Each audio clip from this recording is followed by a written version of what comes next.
Pero dígame un grupo que ahora no dejaron. Después la mentira de Pero es como necesitamos 30 personas. Gaby, tú no eres de nada, no nos podemos mentir. Tú no eres, no podemos mentir, tú tenés que decir. Me encanta. Me encanta.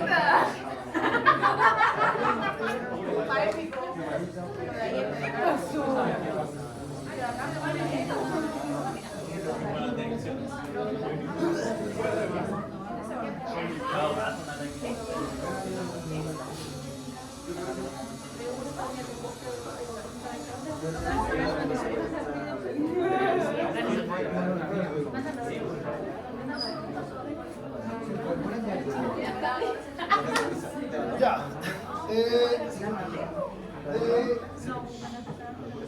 De la clase anterior nos quedaba revisar en genética de poblaciones lo que eran las fuerzas evolutivas. ¿Ya?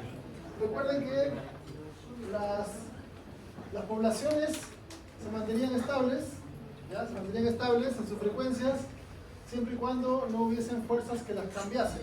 ¿Okay? Y las fuerzas evolutivas que las cambian por la razón de que tienen que adaptarse, ¿ya? Pero es bueno conocer cuáles son esas fuerzas.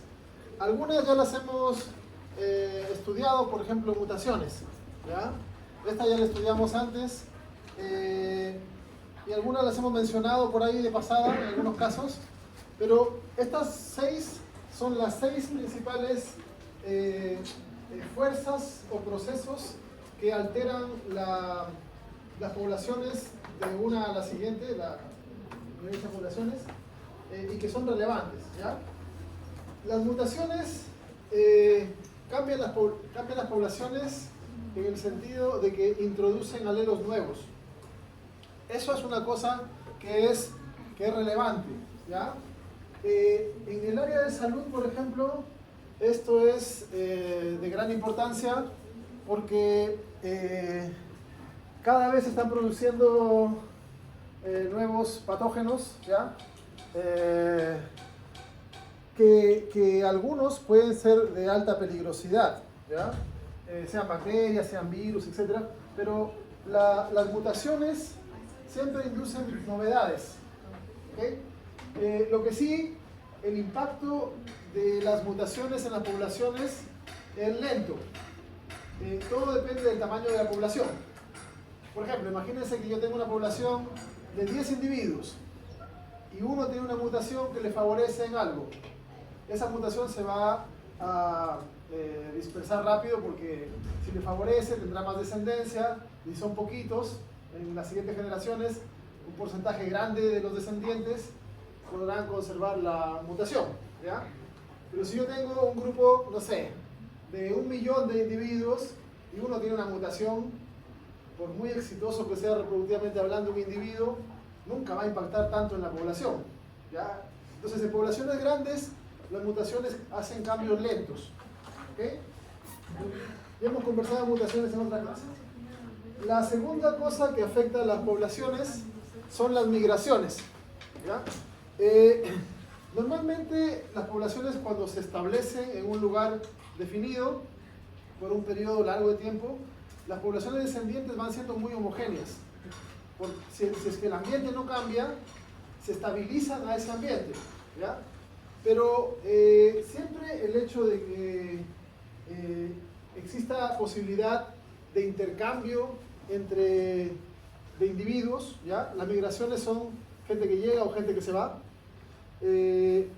pueden generar novedades en las proporciones de las poblaciones. En la naturaleza, las migraciones se pueden dar por cambios en el ambiente. Por ejemplo, imagínense 2 islas que están separadas. Desarrollan poblaciones diferentes, en este caso como ejemplo de escarabajos. Baja el nivel del mar, se juntan las islas, pasan a ser una sola, ahora se pueden cruzar sin problemas, ¿ya? O por deshielos o por aumento de agua. Hay montones de formas que al cambiar el ambiente hay poblaciones que se separan, que se juntan, etc. En el caso de los humanos, nosotros hemos tenido muchísimas migraciones desde que incluso anteriores a los Homo sapiens se empezaran a salir de África, ¿ya? Estas son las primeras oleadas migracionales. Las últimas llegaron a nuestras poblaciones, y eso lo vamos a conversar después en otra clase de farmacogenética. Las poblaciones sudamericanas son de 4 grupos, ¿ya?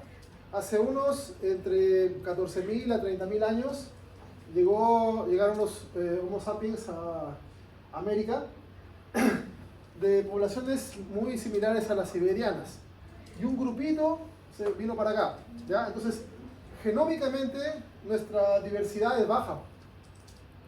La diversidad que tenemos acá es baja comparada con otros lugares, ¿ya?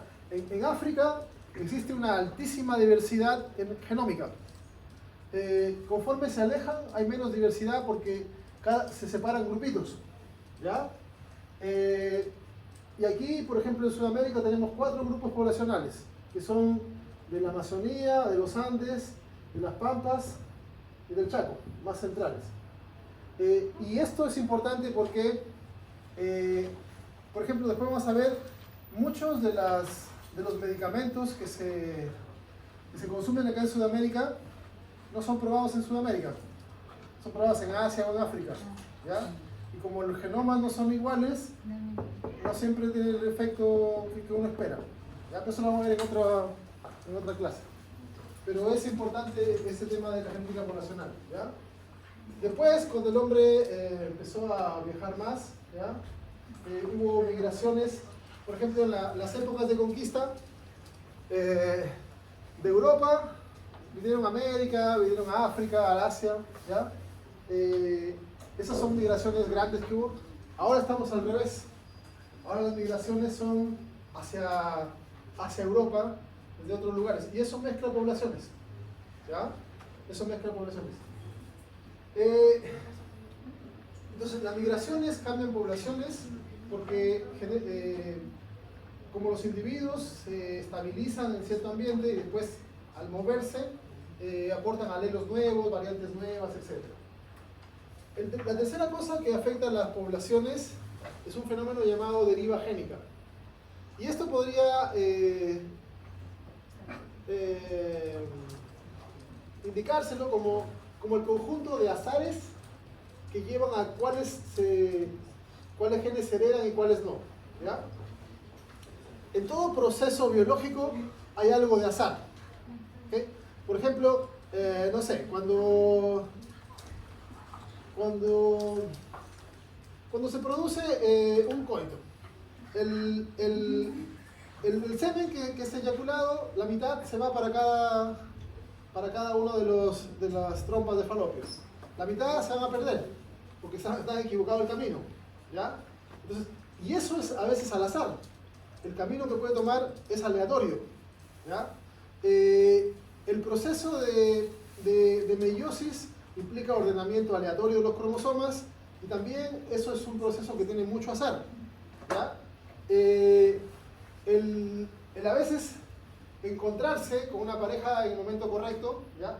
Por ejemplo, hay animales que pueden estar cerca en mucho tiempo, pero justo en el momento del celo de la hembra no está el macho que siempre estaba por ahí, y ya va a ser otro el macho que la va a fertilizar. Son conjuntos de azares, ¿ya? La deriva génica se refiere a todo ese conjunto de elementos aleatorios que hacen de que los alelos de una población aumenten, disminuyan, etc., ¿ya? Y este conjunto aleatorio de cosas tiene varias formas. Por ejemplo, una de ellas es el efecto fundador, que fue lo que ocurrió en América, por ejemplo, ¿ya? Imaginemos una población que está distribuida. Imaginemos que esto era antes todo junto, ¿ya? Y sube el nivel del mar. Y al subir el nivel del mar se generó una isla. Y aquí quedaron atrapados un grupo de animales. Pero estos animales, si bien antes eran parte de la población grande, no son representativos de la población original, ¿ya? Fíjense, aquí las frecuencias son para P061, 039 y aquí son casi al revés. Porque esto es al azar. O por ejemplo, cuando un grupo de portugueses decidió embarcarse e irse a buscar islas y después se quedaron por ahí, no se hizo un catastro de la población y dice, ¿sabe qué? Vamos a llevar uno de un rubio, un moreno, no se escoge la población, no se sacan los individuos así que sean representativos, sino que un grupo al azar, más o menos, que le interesaba. Entonces, las poblaciones que surgen de una población más grande no siempre son representativas, ¿ya? Eso se conoce como el efecto fundador. Dime. Nosotros, por ejemplo, en estudios ya científicos, cuando uno quiere que su trabajo sea representativo, te ponen como cierta mínima cantidad de individuos o muestras que uno debe tener. ¿Aquí no sería como algo parecido? Si fuese representativo sería algo parecido, ¿ya? Si yo quisiese que esta muestra sea representativa, tendría que analizar la población y escoger de modo de que las frecuencias sean equivalentes. Pero en la práctica no ocurre eso. En la práctica el grupo que se separa es alegre. Por ejemplo, para que se hagan una idea, en la isla de Pascua se calcula de que entre un 30 a un 40% de las personas sufren de asma, ¿ya? En el resto del mundo, menos del 1% de personas sufren asma. Lo que pasa es que algunas personas de las que llegaron por primera vez a la isla, o al menos uno de los individuos, tenía asma. Y como era un grupo pequeño, después bastantes de los descendientes ahora son un grupo importante de la población, ¿ya? Entonces, en efecto fundador tenemos ese tipo de problemáticas, ¿ya? Si uno de los individuos que se separa del grupo tiene algún carácter particular, como es una población pequeña, puede tener un impacto importante en la descendencia, ¿ya? Otra de las cosas que también se conoce como deriva génica es el cuello de botella. Los cuellos de botellas son catástrofes inesperadas, ¿ya? Que disminuyen las poblaciones, ¿okay? Pueden ser pandemias, ¿ya?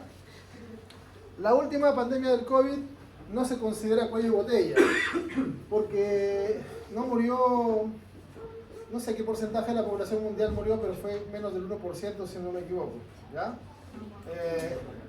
En estos casos la mortalidad es mucho más alta, ¿okay? No sé, imagínense, no sé, la explosión de un volcán en una isla, va a matar un montón de individuos, ¿ya? Y los que queden también va a ser al azar. Aquí no tiene que ver la selección natural, no tiene que ver cuál era ni el más rápido ni el más... Aquí tiene que ver mucho la suerte. Estuvo en el lugar adecuado, no, se salvó por muchas razones aleatorias, ¿ya? O por ejemplo, como dije, pandemias, patógenos, catástrofes geológicas, ¿ya? Y así un montón de procesos. Los cuellos de botella son puntos críticos en las especies porque pueden conducir a extinciones. Si se llega a un número crítico de individuos, se van a extinguir porque no alcanzan a producir más descendientes para poder aumentar. Y si no, se pueden recuperar. Pero en la recuperación siempre hay pérdida de alelos, ¿ya? Se pierde variabilidad en la población. Como se mueren montones, los que quedan conservan los alelos y el resto son perdidos. Para los humanos, el último cuello de botella grande que tuvimos, bueno, la peste negra se lo considera como un cuello de botella, pero no tan grande. Igual eliminó al 25% de la humanidad en ese entonces, es harto, 25%. Pero hubo un instante antes de la última glaciación que se calcula de que había solamente unos 10.000 humanos, ¿ya? Ahí estuvo la humanidad, el Homo sapiens como especie en su punto más crítico. Y después nos hemos recuperado demasiado bien. América, América, tras la conquista, tuvo un cuello de botella importantísimo, ¿ya? Las guerras de conquista que hicieron los europeos, sumado a que la religión no ayudó mucho, ya que al que no se convertía también lo mataban, ¿ya? Y el tercer fenómeno fue las plagas, ¿ya? Como les decía hace rato, los nativos de América son el grupo de gente que tiene menos variabilidad, que tenemos menos variabilidad, ¿ya? Porque piensen ustedes que de África salió un grupito, y después se fue a Europa, y de Europa fue un grupito a Asia, y de Asia un grupito a América, entonces se va perdiendo variabilidad, ¿ya? El sistema inmune de los americanos es menos variable que el de otras partes del mundo. Entonces, cuando los europeos llegaron, trajeron sarampión, viruela, un montón, y el sistema inmune de los americanos no estaba preparado para eso, ¿ya? En los 50 años tras la llegada de Colón a América, se extinguió el 90% de la población americana, ¿ya? Imagínense, el 90% de los nativos americanos perecieron tras la llegada, principalmente por enfermedades, ¿ya? A pesar de que fueron miles por otras cosas, islas enteras en el Caribe desaparecieron, ya poblaciones enteras, por causa de... Eso fue un cuello de botella grande para América, ¿ya? El tercer tipo de deriva génica es la alteración de recursos. Aquí pueden ver, este es un lago, el mismo lago, en diferentes años, ¿ya? Como pueden ver cómo se ha... Obviamente que en esta cantidad de agua hay mucho menos variabilidad de especies y de individuos de cada especie que las que podía haber antes, ¿ya? Entonces, disminución de recursos, el hombre ha hecho harto en esto, ¿ya? Nosotros somos especialistas en saquear el planeta en muchos aspectos, ¿ya? Así que hemos eliminado muchos ecosistemas y con eso bajamos mucha variabilidad de zonas. El efecto final de la deriva génica es la pérdida de alelos. Y esto muchas veces es al azar, ¿ya?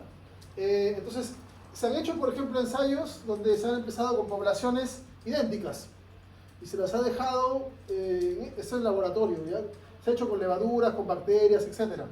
Y poblaciones idénticas que se las dejaba al azar, con nutrientes, con todo, y algunas conservaban un alelo, otras conservaban el otro alelo, al cabo de varias generaciones, ¿ya? Y eso es solo por azar, eso es solo por una suerte de qué alelos se heredan los gametos. Entonces, desde una misma población, se puede tener poblaciones diferentes por deriva génica, ¿ya?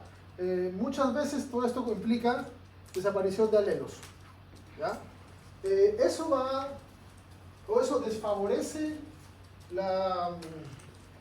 el proceso evolutivo, o va en contra del fitness biológico, ¿sí? ¿Cuál era un ejemplo de efectos fundadores? Cuando una población pequeña sale de una grande. Por ejemplo, en humanos, todas las veces de que han ido a colonizar. Cuando de Europa llegaron un grupito de gente acá, eso no era representativo. Cuando llegaron por primera vez los nativos a América, fue un grupito de los de Asia, para acá. Eso es efecto fundador. Y cada vez que hay efecto fundador, el grupito no es representativo del original, ¿ya? ¿Cómo fue? ¿Como algo de fitness?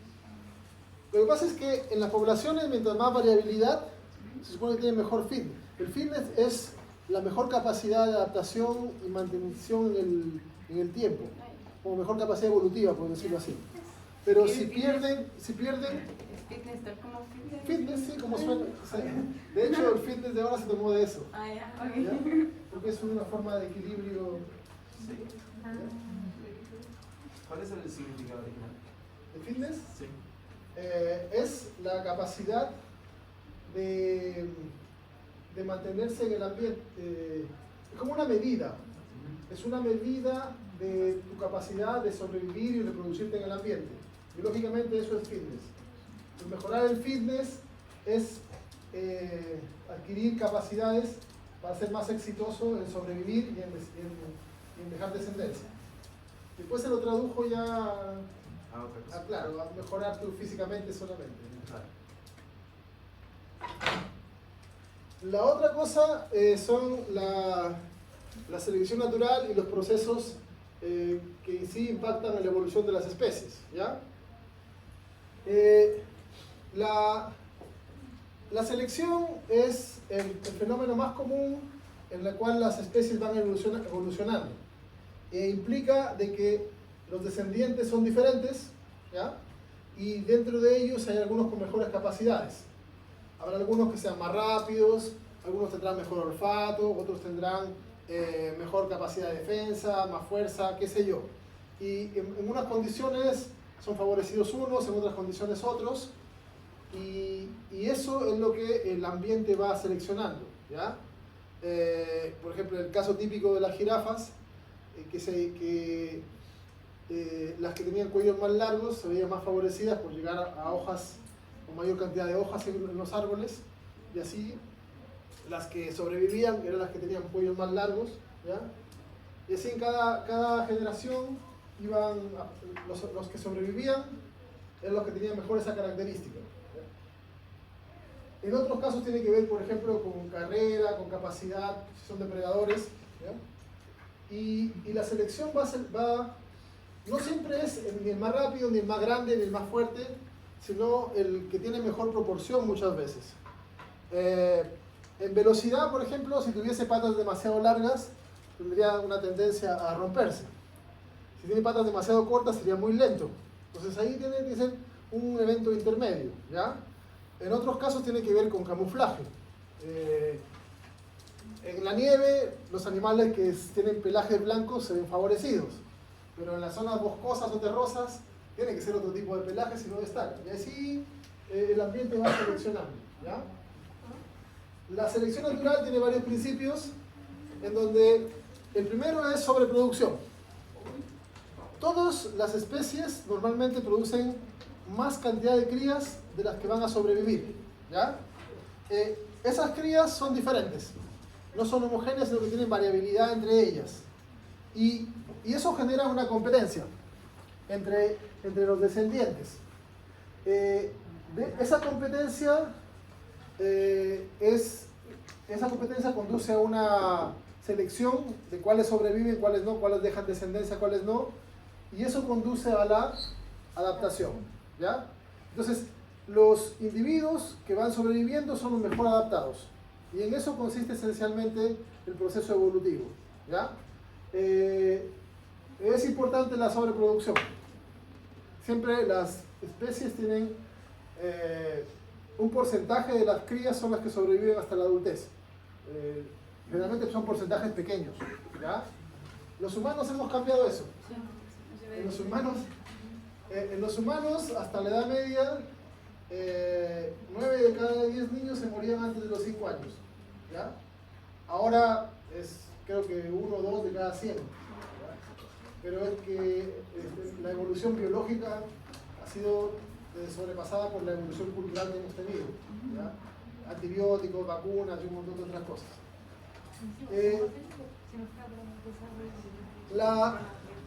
La selección puede ser de diversas formas. Hay 3 que son las más importantes: disruptiva, estabilizante o direccional, ¿ya? La disruptiva es la que favorece variantes extremas y va en contra de los que son heterocigotos o intermedios. La estabilizante favorece a los que son intermedios y la direccional favorece a uno de los extremos, ¿ya? Por ejemplo, un ejemplo de disruptiva es la que se da en los salmones. Los salmones machos son bastante agresivos y expulsan a otros salmones que sean de menor tamaño, ¿ya? Entonces, en las zonas de desove, de apareamiento, están los salmones grandes y expulsan a los salmones medianos. Pero los salmones chicos los dejan estar ahí porque los confunden con juveniles. Entonces los salmones chicos también se reproducen, ¿ya?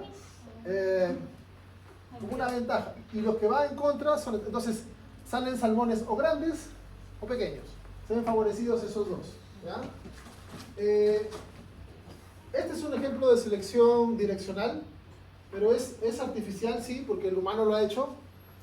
En lo que son crianza, lo que importa es mientras más masa muscular, más carne, más se vende. ¿Ya? Entonces, por ejemplo, el aumento del tamaño de la pechuga en este caso, que ha ido cada vez, porque dejan que se reproduzcan los que tienen la pechuga más grande. ¿Ya?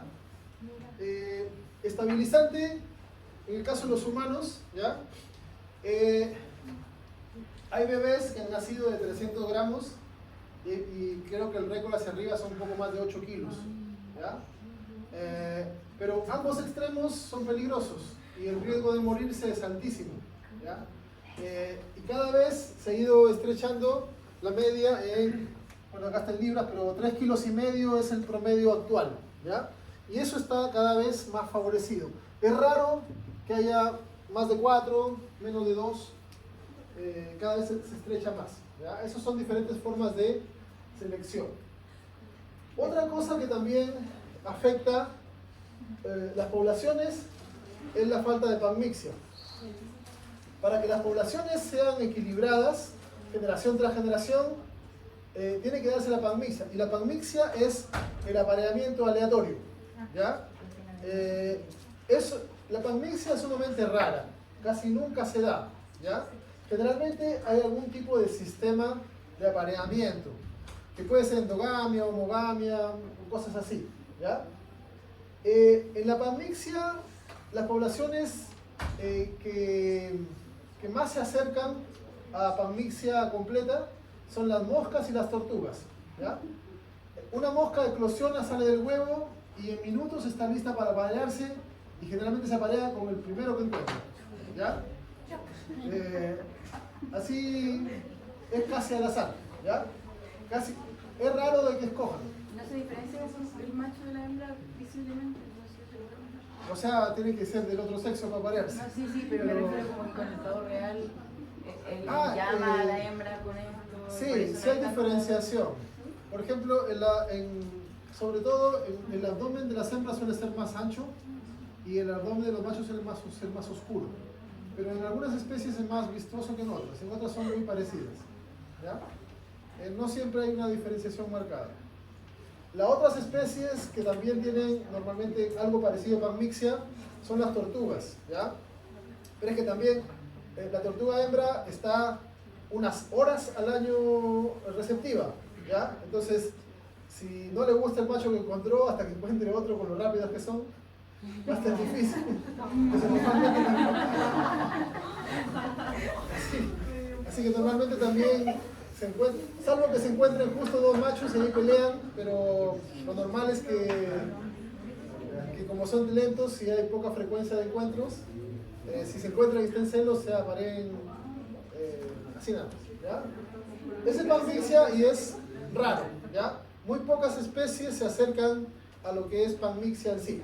¿Okay? Entonces, todo lo que no sea panmixia ya hay selección y ya implica de que la descendencia no va a ser igual generación tras generación. Porque en los sistemas donde hay selección hay individuos que son más exitosos que otros. ¿Ya? Es decir, son capaces de dejar más descendencia que otros. En evolución, dejar descendencia es ser más exitoso. ¿Ya? En humano no se considera así. La homogamia y heterogamia son términos que se refieren a selección por parecido o diferencia. ¿Ya? En los humanos hay montones de formas, de preferencias. ¿Ya? En humanos, por ejemplo, hay grupos que prefieren la homogamia, ¿ya? Es decir, se sienten atraídos por personas que son similares o parecidas, no solo físicamente, puede ser intelectualmente, puede ser valóricamente, etcétera, etcétera. Y hay gente que tiene heterogamia, que les gusta lo diferente a ellos. ¿Okay? Hay de todo en los humanos. También existe lo que es apareamiento preferencial, ¿ya? Selección por un rasgo en particular, ¿ya? Que puede ser igual o diferente, pero Por ejemplo, hay gente que le gusta pelo largo, sin pelo, con barba, sin barba, en el caso, no sé, humanos, ¿ya? Colores particulares de cabello, de ojos, qué sé yo, ¿ya? Tamaños, no sé. Ahí hay un rasgo de selección. En humanos hay, como dije, de todas las cosas. Y dentro de los sistemas de apareamiento en general, hay uno que es peligroso, que es la endogamia, ¿ya? La endogamia es aparearse con individuos emparentados, ¿okay? Incesto, aunque varias poblaciones humanas lo han practicado, pero la endogamia tiene una gran cantidad o genera una gran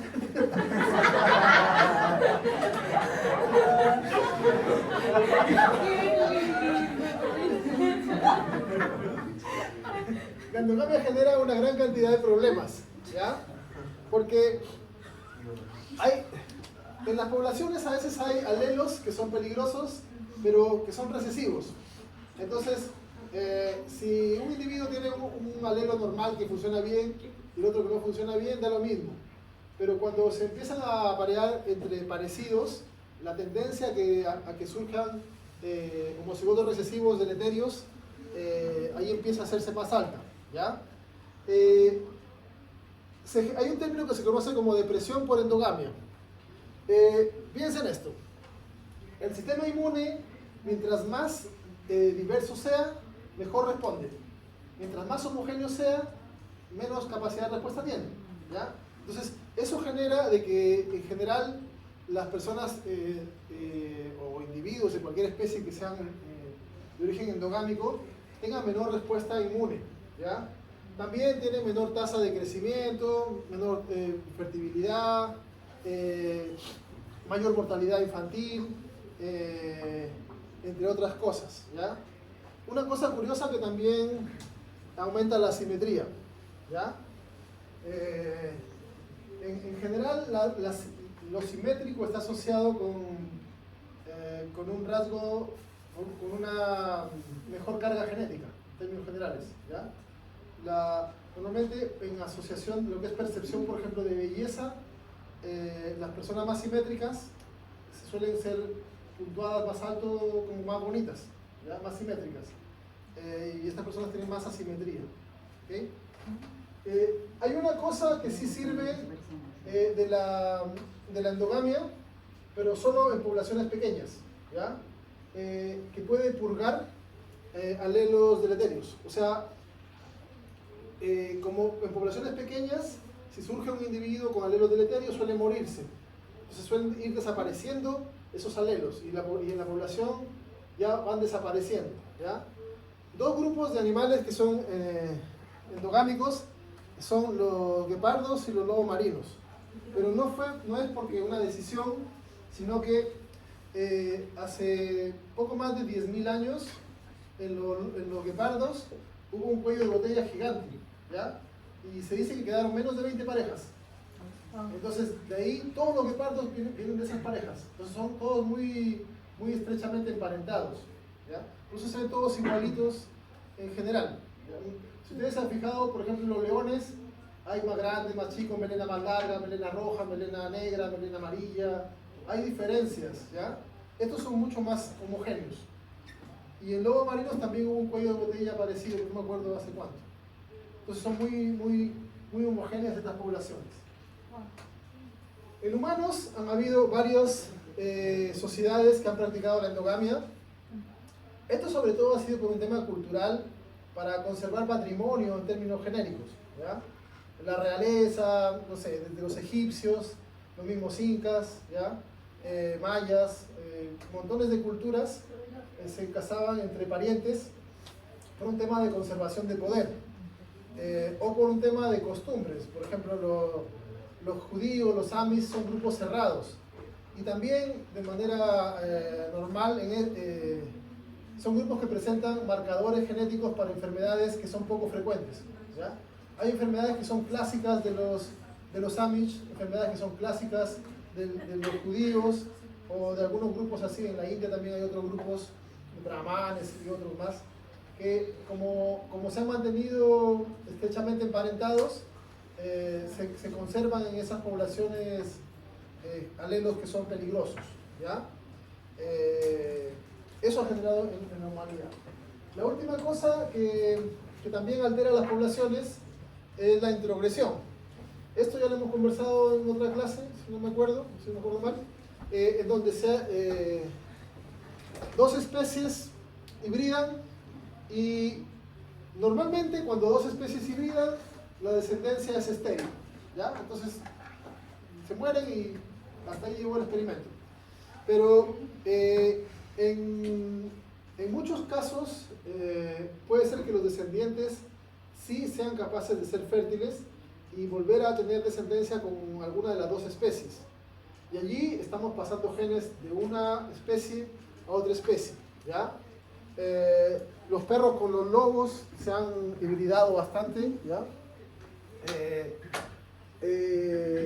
Algunos son artificiales porque nunca están juntos, ¿ya? Por ejemplo, este es híbrido entre camello y llama, ¿ya? Jamás se van a encontrar en la naturaleza, ¿ya?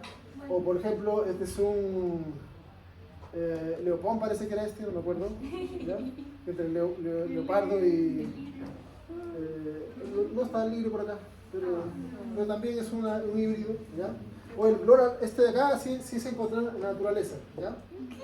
Esta es una mezcla entre polar y grizzly, ¿ya?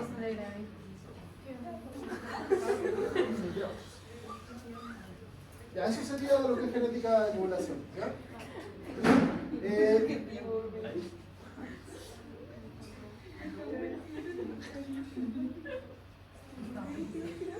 El último tema es genética cuantitativa, ¿ya?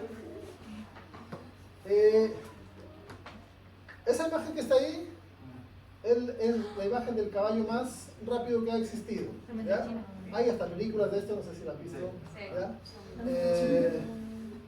Ganó por 31 cuerpos, es impresionante la distancia. Y aquí, por ejemplo, estamos considerando una característica compleja que vendría a ser la velocidad, ¿ya? Entonces, ¿de qué depende que un caballo sea veloz? ¿Ya? Bueno, hay varios factores. Por ejemplo, se ha encontrado que el ángulo de apertura de las patas es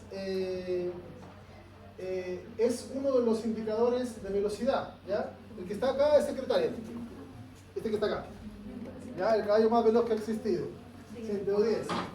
Hay un animal que es más veloz que los caballos, tiene un ángulo de apertura mayor, y eso tiene que ver con genes que tienen que ver con estructura anatómica, ¿ya?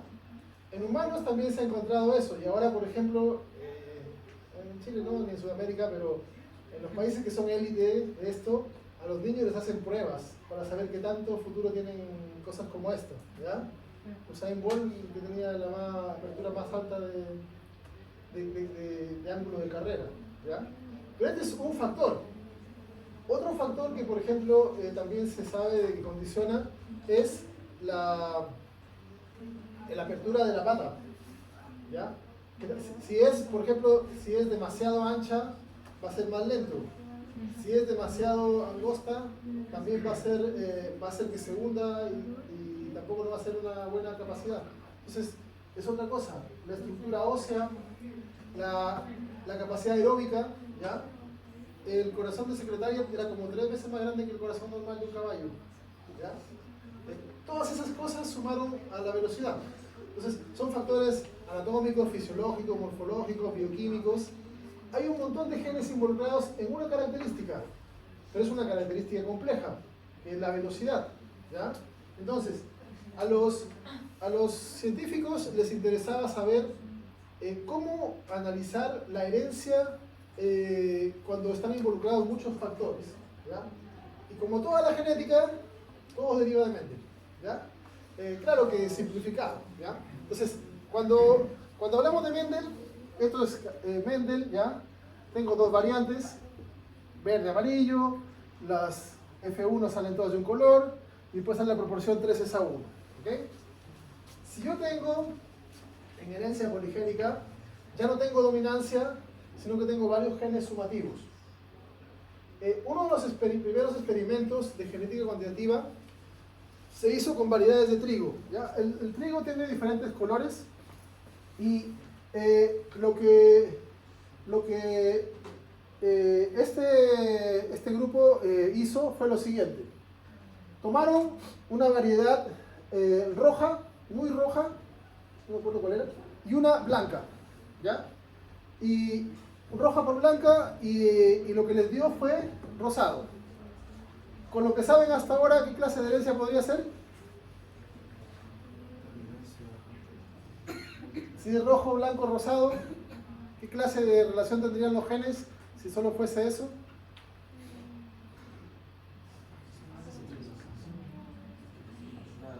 Mendel es dominancia completa, ¿cierto? Y si fuese Mendel, ¿cómo sería la F1? Roja o blanca, dependiendo cuál sea el dominante. ¿Pero qué es rosado? No es dominancia completa, ¿qué es? Incompleta, ¿ya? Entonces, ellos cruzaron rojo con blanco, les dio rosado. Y cuando cruzaron la F1 consigo misma, ¿cómo debería dar la F2? Si fuese Mendel, rojo, rosado, blanco, ¿cierto? Pero a ellos no les dio así.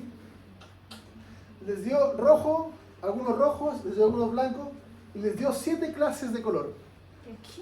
¿Ya? 7 clases. ¿Ok?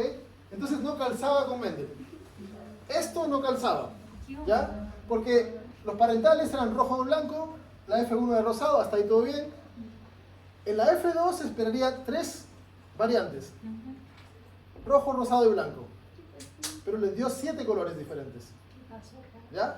Entonces, ahí asumieron de que tenía que ser más de un gen involucrado. ¿Ya? Más de un gen. Entonces, lo que hicieron fue, asumamos de que tiene 2 genes. ¿Ya? Asumamos que tiene 2 genes involucrados. Entonces, gen A y gen B. Pero los 2 genes son el mismo gen que se ha repetido. Entonces, los 2 participan en el color. ¿Ya? Y el rojo, blanco, que no codifica nada, o sea, no da color. Y el F1 sería rosado porque tiene la mitad de esto. ¿Ya? Y aquí yo encuentro que tiene 5 diferentes tonalidades. Rojo oscuro, hasta blanco, pasando por 3 rojos más. ¿Ya? Pero aquí tengo 5 nada más. 5. ¿Ok? Entonces, con dos genes todavía no me calza. Tendrían que ser 3. ¿Ya? Y con esto es, bueno, esto es lo mismo que el anterior, porque son 5 nada más. ¿Ya? Son 5. Pero con 3 ya me va a calzar.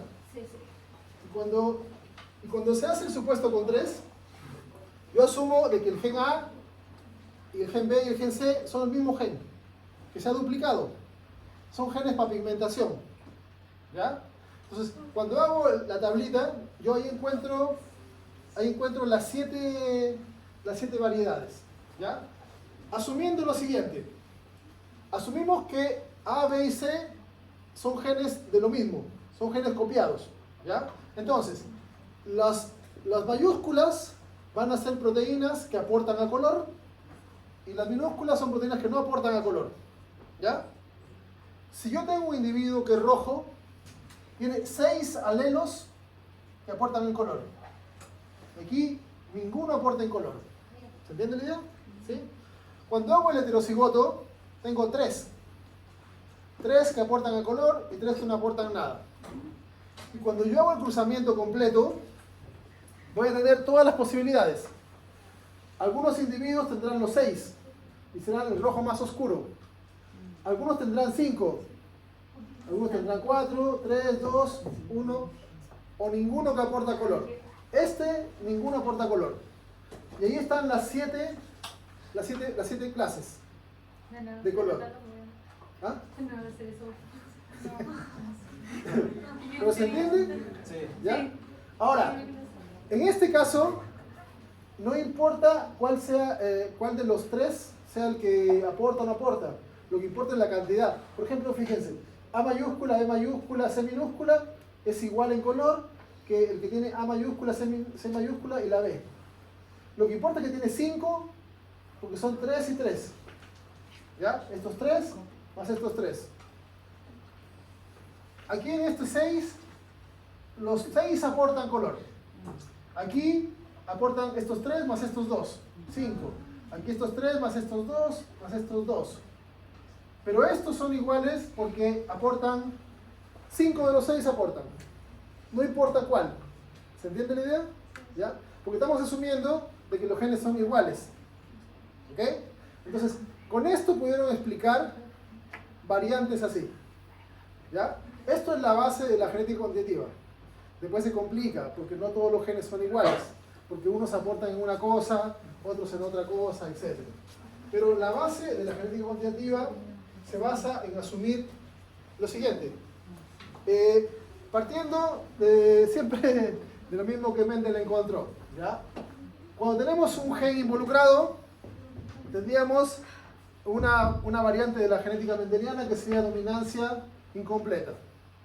Si tenemos 2 genes, tenemos 5 variantes ya. Si tenemos 3 genes, son 7. Si tenemos 5 genes, son 11. Y así. ¿Ya? Entonces, ¿cuál es la fórmula para determinar la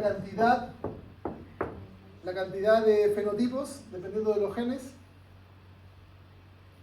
Si yo tuviese una población donde veo 13 variantes de color, ¿cuántos genes estarían involucrados? 6. 6. ¿Entendieron? ¿Entendieron o no? 2n más 1, exacto. ¿Ya? 2n más 1, porque cuando es uno solo, yo tengo 3, el doble más 1. Cuando tengo 2, son 5, el doble más 1. ¿Ya? Porque siempre son todas las combinaciones de los que aportan, más el que no aporta nada, porque siempre el de 0. ¿Ya? En las combinaciones, acuérdense, en las combinaciones yo tengo 6. Tengo 6 alelos. Si son 3 genes, son 6 alelos. A ver, que aporten 1, 2, 3, hasta el 6. Pero también está el que no aporta ningún alelo. Entonces, el 0, el 1, el 2 y así. ¿Ya? Por eso es que es 2n más 1. Y esa es la base de la genética cuantitativa. Entonces, en una población, dependiendo del número de fenotipos que yo encuentre, yo puedo determinar cuántos genes podrían estar involucrados. ¿Ya? Esa es la base de la genética cuantitativa. ¿Ya? Aquí asumiendo que los genes son aditivos y un montón de cosas más. ¿Ya? Y eso, para todo lo que es cuantitativo, se ve como campana de Gauss siempre. Los más abundantes, los heterocigotos siempre son más abundantes, los más extremos son los más raros. ¿Ya? Y eso siempre es así. Entonces, por eso es que, por ejemplo, en las poblaciones, las personas de muy baja estatura son raras, de muy alta estatura son raras. ¿Ya? O las personas que, por ejemplo, son muy oscuras de piel son raras, las albinas también son raras. Tenemos todo el rango de variación. ¿Ya? Profesor, ¿a qué se refiere con gen aditivo? Que se suman. Se suma el rasgo. Por ejemplo, se suma la pigmentación. La cantidad de pigmento que aporta este, más la cantidad de este, más, se van sumando. O por ejemplo, si fuese altura. Si esto fuese hormona de crecimiento, por ejemplo. Este aporta, no sé, 3 centímetros. Entonces depende de la cantidad que tengas, aportará más centímetros, menos centímetros. Son genes aditivos. A eso se refiere. ¿Ya?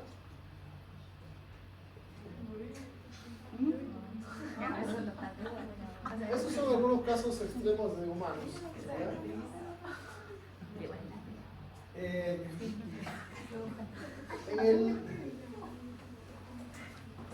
En el caso de los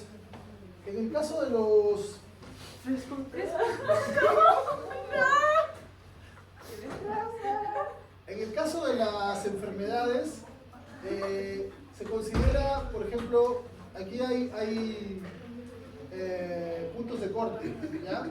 Pero eso es algo que se decide o lo deciden los médicos. Hay cosas que, por ejemplo, antes se podían considerar como enfermedad y ahora no, o al revés. Porque en las poblaciones aparece esto, ¿ya? Y dónde se coloca esta curva puede variar de acuerdo a las épocas, ¿ya? Y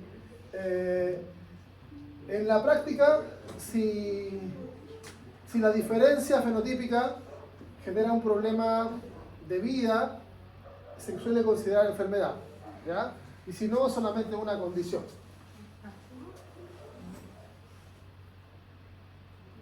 Son diversos criterios.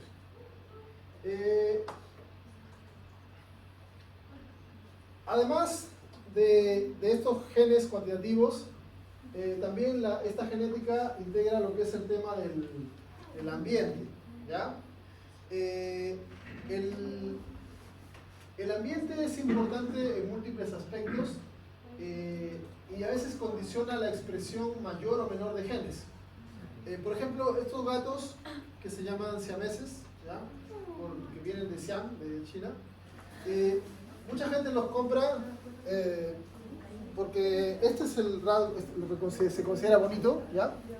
Y a veces los tienen así, ¿ya? Pero ¿qué es lo que pasa? Para que este animal desarrolle este pelaje, necesita pasar frío, ¿ya? Como generalmente a estos son de raza, los tienen cuidados, delicados, los tienen calientitos en la casa, no se ven como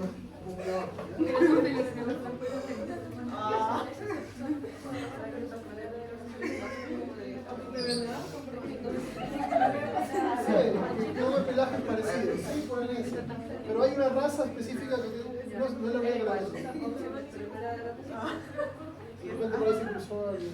¿Esa característica se va perdiendo? ¿Cuál? La del color. No, si se expone al frío vuelve a aparecer. Pero entonces depende de Del sí, ¿ya? Por ejemplo, estos casos, estos son gemelos, ¿ya? Son gemelos, pero uno tuvo una infección que hizo que una parte de la glándula hipófisis se dañara y la cantidad de hormona de crecimiento que produjo era menor, ¿ya? Entonces, ahí como ven el ambiente lo desfavoreció, ¿ya?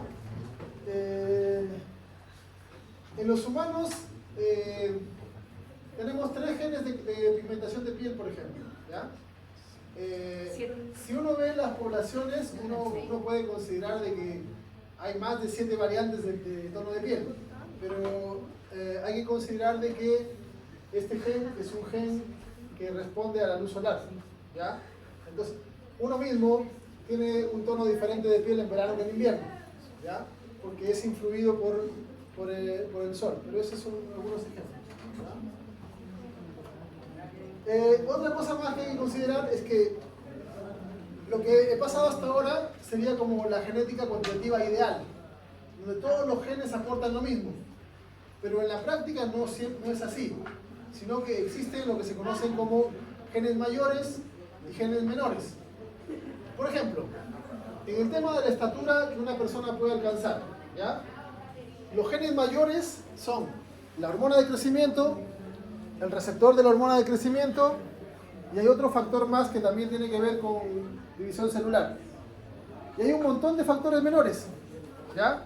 Entonces, esos 3 genes van a condicionar que, por ejemplo, una persona sea entre 1,50, 1,70 o 1,70, 1,90. Y los otros genes son los que dan los rangos intermedios, ¿ya? Entonces, los genes mayores aportan la mayor carga del fenotipo. Cuando nosotros vemos la curva poblacional de un rasgo que tiene un solo gen mayor involucrado, se ve como una campana de Gauss clásica. Pero si yo reviso poblaciones para rasgos donde hay más de un gen mayor, se ven como varias campanitas de Gauss, ¿ya? Porque dependiendo de si tiene una variante u otra variante, esto marca. Entonces, el gen mayor te dice vas a estar en este rango, y los genes menores te dicen dentro de este rango dónde vas a estar, ¿ya? Y así se da las diferencias en la... Por ejemplo, si tú tienes un gen mayor, una versión, te dice vas a estar en este rango. ¿Ya? Pero no te dice vas a estar aquí en 4, sino que el gen mayor te dice vas a estar por acá. Y los genes menores te dicen vas a ser 3.8, 4.2. ¿El genes menores es el punto? Te dan la variante pequeña. ¿Ya? Y los genes mayores te dicen aquí o acá. Ah, el mayor rango. Sí. El mayor son rangos grandes. Por ejemplo, en el caso de humanos, dependiendo de la versión de gen de hormona de crecimiento, uno puede estar en un rango entre 1.40 a 1.60, 1.60 a 1.80 o hacia arriba. Y hay otros genes, ¿ya? Y los que son ya hacia arriba es porque tienen muchos genes de variantes menores que son sumativos. Entonces eso da esa variación, ¿ya?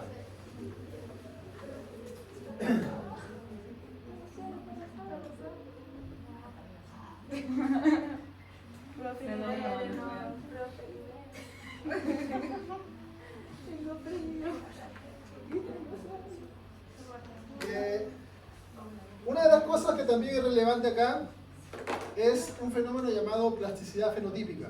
¿Ya? ¿Por qué? ¿Qué lo vieron esto? Plasticidad neuronal. Ah, neuronal. Bueno, es una forma de plasticidad fenotípica. El hecho de que un individuo puede cambiar para adaptarse a un ambiente, ¿ya? No es evolucionar, porque los individuos no evolucionan, evolucionan las especies. Pero por ejemplo, las langostas normalmente son de alas cortas, son solitarias, ¿ya?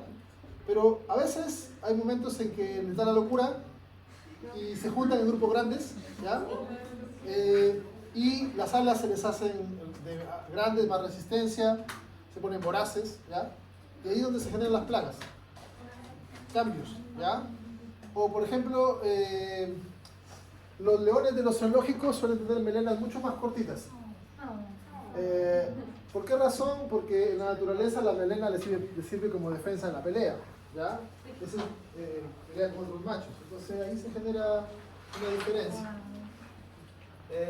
Un ejemplo en humanos es la cantidad de adipocitos marrones que uno presenta, ¿ya? Recuerden que los adipocitos marrones tienen que ver con la termorregulación, ¿ok?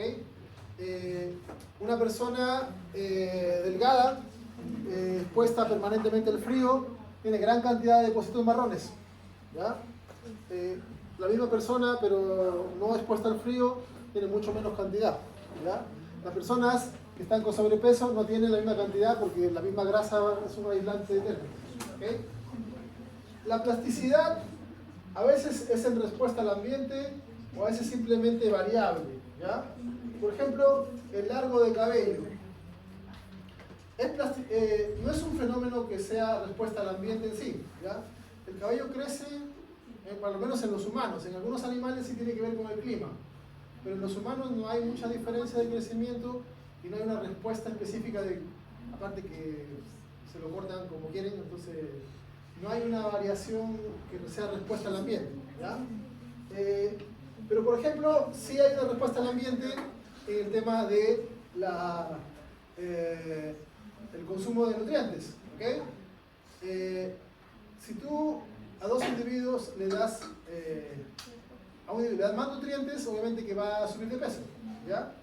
Es una cuestión proporcionalmente directa. En este caso hay plasticidad porque cambia, pero la plasticidad es la misma porque la variación es igual, ¿ya? Va en el mismo sentido, en el mismo grado. ¿Cómo produce una persona? ¿Por qué son dos?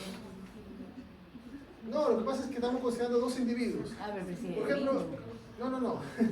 No está en el gráfico, es otra cosa. Es como si fuesen dos personas. Si tú a dos personas las sobrealimentas, las dos van a subir de peso de manera más o menos proporcional. Pero se alimentan de la misma forma. Sí. ¿Ya? Entonces, hay plasticidad porque las dos cambian, pero no hay variación entre ellas porque cambian en el mismo ritmo.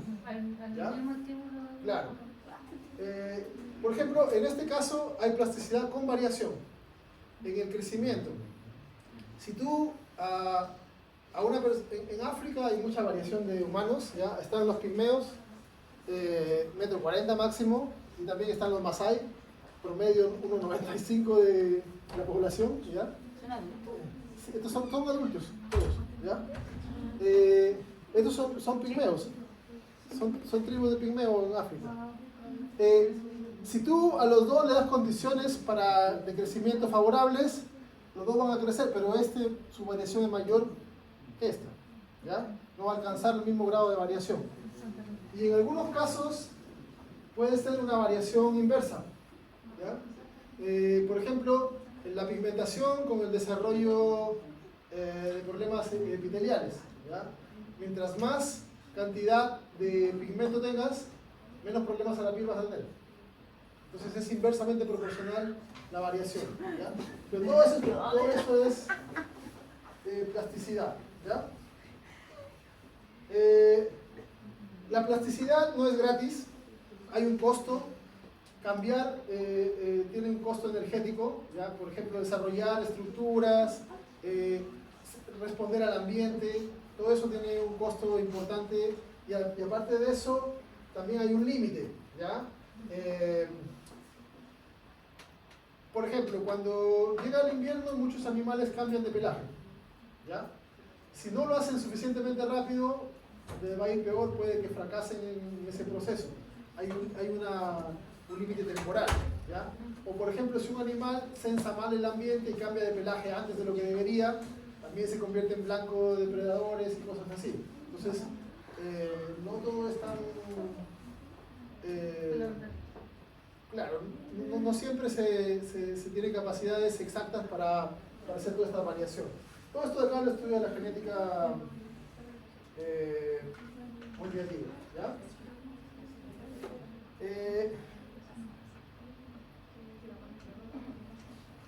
Ya, ahora hagan ese ejercicio.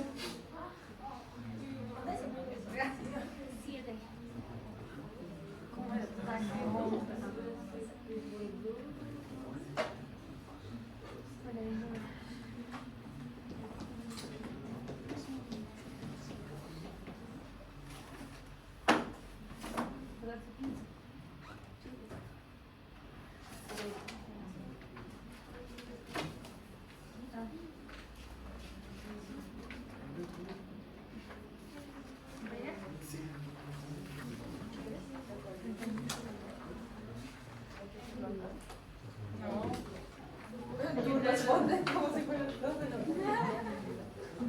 Pero mira, yo la puedo.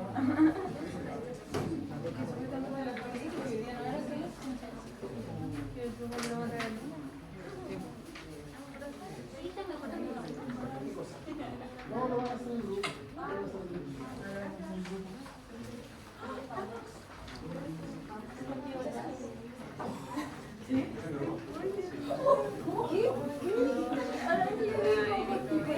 Oye, contándole. Tiene hambre.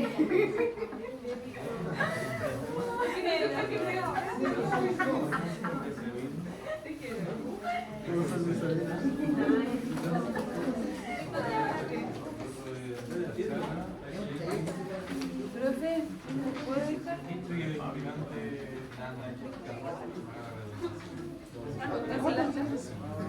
Córtale si quieres.